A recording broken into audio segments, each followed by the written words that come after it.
Johnny के माता पिता किसी काम के लिए बाहर गए थे और वह जॉनी को घर पर ही छोड़ गए थे। जब वह वापस लौटे तो उन्होंने जॉनी को फर्श पर मृत पाया।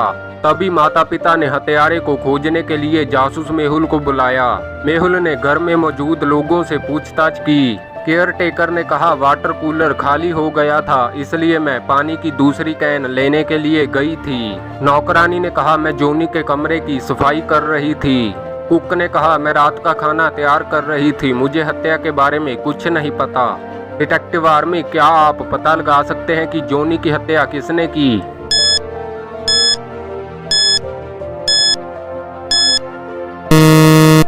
वाटर कूलर खाली नहीं था, इसका मतलब केयर टेकर ने झूठ बोला, इसी ने जॉनी की हत्या की। रॉन सुबह ऑफिस गया। वह शाम को घर आ गया। जब वह घर के अंदर गया तो उसने अपनी नौकरानी को बगीचे में मृत पाया। तभी रॉन ने हत्या की जांच के लिए जासूस मेहुल को बुलाया।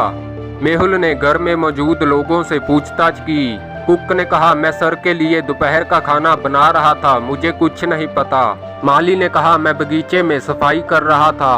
ड्राइवर ने कहा मैं पूरे समय सर के साथ था, मैंने उनकी हत्या नहीं की। इन तीनों में से एक झूठ बोल रहा है। डिटेक्टिव आर्मी, क्या आप पता लगा सकते हैं कि वह कौन है?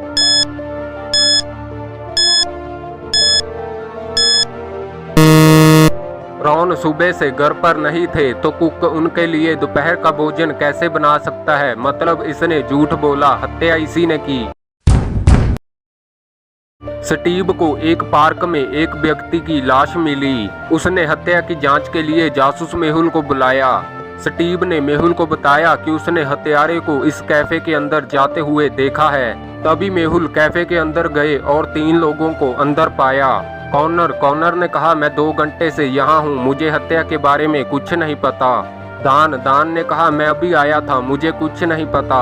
माइक ने कहा मेरा पैर फ्रैक्चर है, मैं किसी की हत्या कर कैसे भाग सकता हूँ? डिटेक्टिव आर्मी, क्या आप पता लगा सकते हैं कि तीनों में से हत्यारा कौन है?